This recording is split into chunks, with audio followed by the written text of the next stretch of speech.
Oke teman-teman, balik lagi dengan saya Fikri dulu. Seperti biasa akan bereaction soal sepak bola Indonesia dan juga tanggapan komentar dan netizen soal sepak bola tanah air. Jadi ada sedikit kabar yang menghebohkan.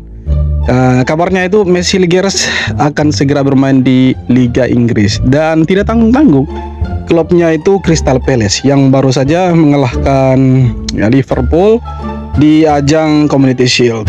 Jadi kalau misalkan kabar ini benar, maka Messi Ligers akan menjadi orang Indonesia pertama yang akan bermain dan merumput di Liga Inggris. Tapi pertanyaannya, apakah betul dia ke sana? Karena ini ada satu media dari Belanda, Twente Insight, itu yang bilang kalau Messi Ligers akan ke Inggris. Apakah nanti itu ke Premier League ataupun divisi Championship, ya kita tidak tahu. Tapi kabarnya, rumornya Messi Ligers akan ke Crystal Palace. Dan yang lebih kerennya, kapten kita sudah resmi bermain untuk Sassuolo. Keren kan? Kembali lagi ke Serie A, bermain di klub yang lebih besar dan ya menjadi tantangan tersendiri lah untuk JICS dan Messi Ligers. Oke teman-teman, jadi seperti apa reaksi dari netizen? So mari kita simak sama-sama. Let's go bro.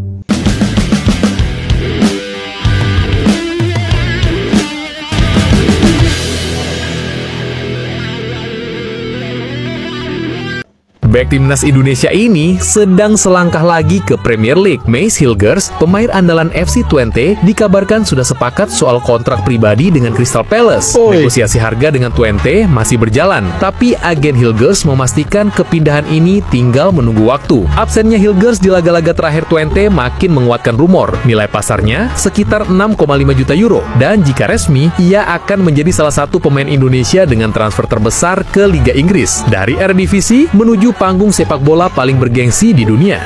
Kalau sampai ini terjadi, maka ya tetangga kita akan semakin iri lah ya. Karena ada pemain kita yang bermain di Liga Inggris. Artinya Asia Tenggara punya nama lah di Premier League.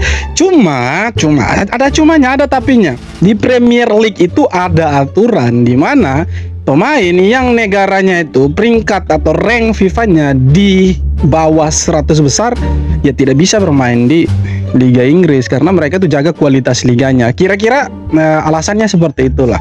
Tapi kalau sempat betul, seandainya betul dia bermain di Crystal Palace dan ya nanti misalkan dia dapat kesempatan bermain di sana, keren, dia jadi orang Asia Tenggara, jadi orang Indonesia pertama yang bermain di Liga Inggris. Maka makin iri lah, makin panas lah tetangga kita yang baju kuning itu. Media Malaysia respon sirik kabar direkrutnya JICS oleh Sassuolo. Pokoknya mereka nih paling iri di Indonesia. Mau kita menang, mau kita imbang, mau kita pemain baru datang, apa saja yang berkaitan dengan Indonesia mereka selalu iri itu.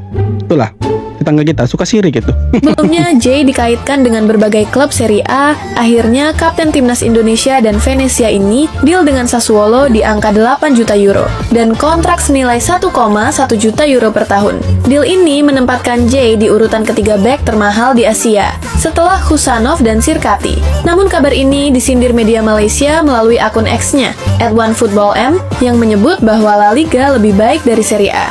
Tweet ini diduga kuat adalah sindiran karena ada pemain timnas Malaysia, Facundo Garces, yang bermain di Deportivo Alaves. Padahal nilai market Garces cuma 2 juta euro dibandingkan J yang 8 juta euro. Kocak. Nah, kita mau bandingkan market value saja sudah jauh berbeda. Kita punya kapten market value-nya itu ya satu orang pemain Indonesia, satu JICS itu bisa setara dengan satu skuad Malaysianya. Jadi kalau kita mau bandingkan ya beda lah. Beda kelas, bos. Sempat dianggap tak laku, Messi Ligers segera hijrah ke Premier League. Messi Ligers dikabarkan akan segera hengkang dari Eredivisie menuju Premier League. Absen di laga melawan Pexwool, Hilgers dianggap sedang merampungkan transfernya menuju Crystal Palace. Jawara FA Cup dan Community Shield tersebut harus membayar mahar sebesar 6,5 juta euro untuk bek andalan timnas Indonesia tersebut. Jika terwujud, Messi Ligers akan jadi pemain Indonesia pertama yang berkarir di Premier League. Sebelumnya ada Jordi Amat yang pernah berkarir di Premier League bersama Swansea City. Namun saat itu dirinya belum berstatus warga negara Indonesia. Akankah transfer Messi menuju Crystal Palace akan terwujud, FIFA Mania? Kita harapnya itu terwujud. Semua fans Garuda pasti harapannya Messi Ligers bisa bermain di Liga Inggris karena kan keren itu liga paling bergengsi nomor 1 di dunia. Kalau ada orang Indonesia apalagi back kita yang bermain di sana itu kan pasti kita senang sekali itu. Jadi kan Premier League akan semakin menarik kan ada orang Asia Tenggara di sana. Siapa sangka, sepak bola Indonesia kini punya pasukan elit di Eropa. Bukan cuma 1 atau 2 pemain, tapi 16 pemain timnas Indonesia yang siap bertarung di liga-liga top Eropa musim 2025 hingga 2026. Mereka bukan sekadar numpang lewat, mereka datang untuk mengguncang benua biru. Dari Italia, tembok bernama Emil Audero berdiri di gawang Cremonese. Di depannya, Kapten Baja timnas Indonesia Jay Itzes kini siap berperang di klub Sassuolo. Di Jerman, sejarah ditulis, Kevin Dix melangkah sebagai orang Indonesia pertama di panggung Bundesliga bersama Gladbach. Belanda, tanah yang menampung armada timnas kita. Mads Hilgers, sang penjaga lini belakang FC Twente. Kelvin Verdong, pengirim umpan silang mematikan dari NEC Nijmegen. Eliano Reijers, sang pengatur tempo serangan di PSV Zwolle. Dean James, juara KNVB Cup bersama Go Ahead Eagles. Ivar Jenner, siap tampil di lini tengah FC Utrecht. Justin Hapner, preman timnas Indonesia yang bermain di Fortuna Sittard. Dan ada juga Nathan Chuaon yang siap membantu Willem II promosi ke Eredivisie Belanda. Dari Liga Belgia ada Joey Plupesi gelandang bertahan Lommel SK, Ragnar Oratmangun bermain di FC Dender, masing-masing membawa warna Garuda di klubnya. Dari Inggris pun tak lepas, duet Oli Romeni dan Marcelino Ferdinand di Oxford United, serta benteng kokoh Elkan Bagot di Ipswich Town. Dan dari balik kabut transfer kabar datang, Tom Hayi siap menjejakkan kaki di Schalke 04 yang bermain di Bundesliga 2. 16 bintang, 16 harapan, ditempa di medan perang Eropa, demi satu tujuan, membawa Garuda terbang lebih tinggi dari sebelumnya. Ini adalah awal dari generasi emas Indonesia 2045. Follow sekarang, karena... Jadi semakin banyak pemain Indonesia yang berkarir di luar, maka ketika mereka kembali ke timnas akan semakin bagus karena pengalamannya itu berbeda. Kira-kira begitu. Media Malaysia cibir Kapten Timnas Indonesia. Baru-baru ini One Football Malaysia bikin statement begini, La Liga lebih besar dari Serie A. Dan media Malaysia ini cibir Jay Itzes ke Sassuolo dan sebut La Liga lebih baik dari Serie A karena ada pemain Malaysia yang bermain di La Liga Spanyol, yaitu Facundo Graces. Tapi tunggu, jangan kalian bandingkan Jay Itzes ini dengan pemain kalian. Kenapa bang? Udah jelas tidak sebanding dong. Jay Itzes ini adalah Kapten Venezia dan bermain penuh di musim kemarin. Bermain di Liga Italia, kumpulan para bek-bek terbaik di dunia. Sedangkan Facundo Graces ini adalah cadangan di tim papan bawah La Liga. Gimana tuh? Udah sangat tidak setara ya guys. Bang Jay kita ini hampir semua laga dimainkan bersama Venezia. Sedangkan Facundo Graces ini hanya bermain 10 kali. Itu pun dari bangku cadangan. Jadi gimana menurut kalian? Tolong tulis di kolom. Beda lah, jauh perbedaannya itu. 5 pemain top dunia jadi rekan Jay Itzes di Sassuolo. Ada juara Piala Eropa 2020. Jay Itzes resmi gabung Sassuolo. Bek timnas Indonesia ini diboyong dari Venezia seharga 8 juta euro atau 151 miliar dan dikontrak sampai 2029. Musim 2025-2026 Jay Itzes bakal satu tim sama bintang dunia. Simak videonya sampai habis. Tonton pertandingan bola seru, klik link di bio. Ada Domenico Berardi, legenda Sassuolo sekaligus juara Euro 2020. Armand Lauriente, winger Prancis lincah. Christian Volpato, playmaker muda ex AS Roma. Andrea Pinamonti, striker jebolan Inter Milan, dan Ismail Kone, gelandang timnas Kanada ex Marseille. Jay Itzes bakal punya partner sekaligus mentor yang bisa bantu dia cepat adaptasi di Serie A. Kalau chemistry-nya langsung nyetel, bukan nggak mungkin Sassuolo bakal jadi kejutan besar di musim 2025-2026 dan bikin nama Jay Itzes makin harum di kancah Eropa. Apalagi kalau jadi kapten kan, lebih keren lagi itu kalau jadi kapten itu. Mads Hilgers cuma pajangan mahal. Lawan Jepang jadi momen penentuan nasibnya di timnas Indonesia. Udah punya label back termahal se-Asia Tenggara, tapi performa Mads Hilgers di timnas masih jauh dari ekspektasi. Gagal nyatu sama pola 3 back ala Patrick Kluivert dan tiap starter malah berujung kekalahan. Bikin banyak yang mulai ragu sama kualitas aslinya. Nonton pertandingan timnas Indonesia versus Jepang, klik link di bio. Nah, lawan Jepang yang nggak ngaruh buat klasemen bisa jadi kesempatan terakhir buat Mads Hilgers buktiin dia bukan cuma pajangan mahal di bangku cadangan. Dengan statistik oke di Liga Belanda, Mads Hilgers seharusnya bisa tampil solid kalau dikasih jam terbang. Tapi kalau masih keteteran dan nggak padu sama Itzes dan kawan-kawan, bisa-bisa tempatnya direbut permanen sama Rizky Ridho atau Justin Hapner. Awas, satu laga lawan Samurai Biru ini bisa jadi penentu bangkit atau tenggelam di skuad Garuda.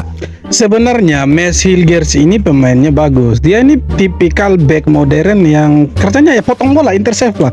Jadi menurut saya sebenarnya si Mads Hilgers ini hanya belum ya nyetel saja dengan Jay Itzes, Hapner atau Rizky Ridho. Ini tinggal butuh waktu saja karena kalau kita lihat Jay Itzes sama Hapner dengan Ridho ini mereka gabungnya lebih lama dan lebih sering bermain untuk timnas. Sedangkan Mads Hilgers ya mungkin baru beberapa bulan saja, tahun saja. Jadi untuk Mads Hilgers mungkin butuh waktu lah. Jadi tidak secepat ya Rizky Ridho mungkin, Justin Hapner mungkin untuk dapat chemistry dengan Jay Itzes. Ini butuh waktu saja lah. Kalau kita lihat memang ini pemain bagus, makanya dia sering dapat kesempatan starter di FC20. Kalau dia tidak bagus ya ngapain jadi starter kan? Sederhana itu sebenarnya. Klasemen Grup D kualifikasi Piala Asia Wanita U20 2026 mengalami perubahan usai Timnas Putri Indonesia menang telak atas Turkmenistan.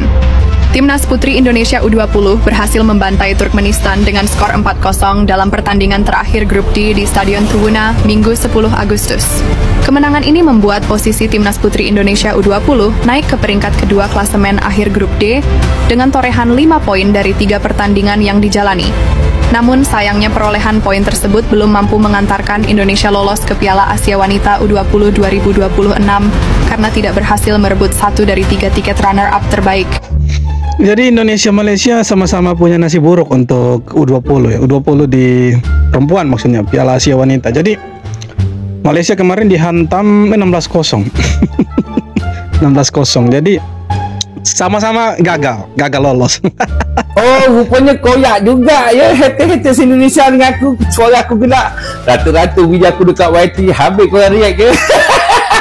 Apa-apapun tahniah kepada pasukan bola sepak wanita kerana berjaya mengalahkan Malaysia 4-0. Memang terbaik. Jadi pasukan timnas Indonesia yang lelaki pun menang juga dengan Jepun. Bukan tak menang, iaitu menanggung kekalahan. Anjing. Agenda FIFA Matchday Indonesia vs Kuwait di Stadion Gelora Bung Tomo Surabaya. Timnas Indonesia sudah pernah bertemu Kuwait di kandang mereka. Saat itu Timnas Indonesia berhasil comeback, tertinggal terlebih dahulu, dan Timnas Indonesia berhasil comeback melalui gol penalti Mark Klok dan gol dari Rahmat Irianto. Skor akhir Kuwait 1 dan 2 Indonesia. Bisa lah kita kasih kalah Kuwait, karena kalau kita berkaca dari histori, ya kan, kita pernah kasih kalah Kuwait lah. Apalagi itu bermain di kandangnya mereka, itu kualifikasi Piala Asia kalau saya tidak salah itu. Jadi kalau bermain di Indonesia harusnya bisa itu. Tapi sebenarnya sekali lagi pertandingan uji coba itu bukan hasil akhirnya lah yang kita lihat, tapi permainannya, kualitasnya itu bagaimana, ya kan? Itu yang paling penting, bukan hasil akhirnya kalah atau menang sebenarnya. Pelatih Timnas Malaysia, Peter Klamovski, tidak peduli dengan ranking FIFA yang dimiliki skuad Harimau Malaya, julukan Malaysia. Apakah itu pertanda pelatih asal Australia itu tidak peduli dengan ranking FIFA Timnas Indonesia yang melesat tajam? Kalau kami terus menang, peringkat kami otomatis akan meningkat. Jadi, saya tidak fokus kepada hal tersebut, ranking FIFA naik. Saya fokus pada bagaimana cara meningkatkan tim ini untuk melakukan sesuatu yang istimewa, kata Peter Klamovski. Tantangannya, kalau peringkat FIFA tidak penting, maka mereka pasti akan ikut itu CAF Nations Cup itu. Tapi karena penting, makanya mereka mengundurkan diri itu, karena mereka pikir CAF Nations Cup itu poinnya tinggi, ya kan, banyak, besar. Makanya mereka ikut itu, ternyata tidak masuk kalender FIFA, poinnya pun sedikit gitu. Kalaupun menang, belum bisa mengangkat Malaysia untuk mengejar Indonesia. Makanya mereka keluar dari sana itu, omong kosong lah mereka ini. Jepang menang mudah dengan menghajar Malaysia dengan skor telak 16-0 di pertandingan keduanya AFC U20 Women's Asian Cup 2026 Qualifier. Sementara Indonesia harus puas bermain imbang 2-2 atas Myanmar di laga keduanya, yang sebelumnya Indonesia meraih hasil imbang 0-0 atas India. Jepang bukan menang mudah itu, itu menang sangat-sangat mudah itu. Bukan hanya mudah, tapi sangat-sangat mudah itu. 16-0, 1 lusin lebih itu. Akhirnya drama transfer J.Itzes kelar juga. Direbutin klub Serie A, ujung-ujungnya dia mendarat di Sassuolo dan langsung jadi bek termahal klub, 8 juta euro atau sekitar 151,7 miliar. Sassuolo sampai ngalahin Torino buat dapetin dia. Buat kalian yang mau nonton aksi J.Itzes, bisa lewat link yang ada di bio gua. Musim lalu dia main 35 laga di Serie A, cuma cetak 1 gol, tapi kontribusinya di lini belakang solid banget, dan ini bakal jadi tahun ketiga dia di Italia. Tapi ini Sassuolo itu lagi berjuang biar nggak nyungsep di papan bawah. Kira-kira J.Itzes bakal sukses nggak angkat performa tim up, atau malah ikut pusing mikirin degradasi? Mereka tuh tidak ada uang, yang ada uang cuma Sassuolo, makanya dia yang dapat itu. Inilah kenapa Malaysia disebut negara yang suka iri. Kepindahan J.Itzes ke Sassuolo ternyata bikin panas media Malaysia. Alih-alih kasih selamat, akun sosmed @OneFootballM malah nyindir Serie A kalah pamor sama La Liga. Jelas nyerempet ke pemain naturalisasi mereka, Facundo Garces, yang main di Deportivo Alaves. Tapi kalau ngomongin harga, jelas jauh banget bedanya. Nilai pasar J.Itzes tembus 8 juta euro, lebih dari 2 kali lipat Garces yang cuma 2 juta euro. Tonton pertandingan bola seru, klik link di bio. Sassuolo bahkan rela keluarin 8 juta euro euro plus bonus demi boyong Izes, kasih 1, juta euro per musim, dan berharap dia jadi tembok utama di lini belakang musim ini. Sementara Garces nilainya nggak sampai seujung kukunya kapten timnas Indonesia. Jadi anomali asal Malaysia ini masih nih. Kasih fakta ini udah cukup buat bikin mereka auto Ya bongkar saja semuanya, biar mereka paham itu. Memang tetangga suka nyinyir kalau ada tetangga lain yang sukses itu. Biasanya begitu. Sassuolo berani bayar 151 miliar buat Jay Izzas. Jay Izzas akhirnya resmi pindah ke Sassuolo dari Venezia dan langsung jadi pembelian paling mahal musim ini, 8 juta euro. Itu tuh sekitar 151 miliar rupiah buat satu pemain Indonesia. Mau nonton bola lengkap langsung lihat link di bio. Bayangkan itu satu pemain Indonesia sama dengan satu skuadnya Malaysia itu. Mau sombong apa lagi mereka dengan kita? Itu satu pemain Indonesia loh. Bayangin aja, dari Go Ahead Eagles di Belanda, terus bantu Venezia promosi, main 35 laga di Serie A musim lalu, dan sekarang direkrut klub yang dilatih Fabio Grosso. Serius deh, itu tuh legenda Italia. Sassuolo sendiri ngalahin Torino buat dapetin Izzas, yang artinya dia bukan cuma pemanis timnas lagi. Dia sekarang aset berharga buat klub Serie A. Padahal Sassuolo juga rekrut pemain lain, tapi cuma Izzas yang langsung dikasih label pemain termahal. Ini tuh bukti perkembangan pemain Indonesia. Kira-kira siapa nih yang bakal nyusul ke Serie A? Ya bisa Rizky Ridho lah, boleh lah Rizky Ridho ke Serie A kan. Tapi kayaknya berat, Persija tidak mungkin lepas itu, susah itu. Oke teman-teman, jadi itu dia beberapa video tanggapan komentar dari netizen soal sepak bola Indonesia, khususnya kapten kita yang berhasil kembali ke Serie A. Kenapa saya bilang kembali? Karena kan klubnya Venezia itu terjun bebas lagi ke Serie B. Ketika dia direkrut sama Sassuolo ya naik lagi kan, kembali lagi ke Serie A. Itu dia makanya kita bilang kembali ke Serie A. Terima kasih banyak sudah nonton video sampai akhir dan jangan lupa untuk like, comment, subscribe. Kita jumpa lagi di video-video berikutnya. Thank you.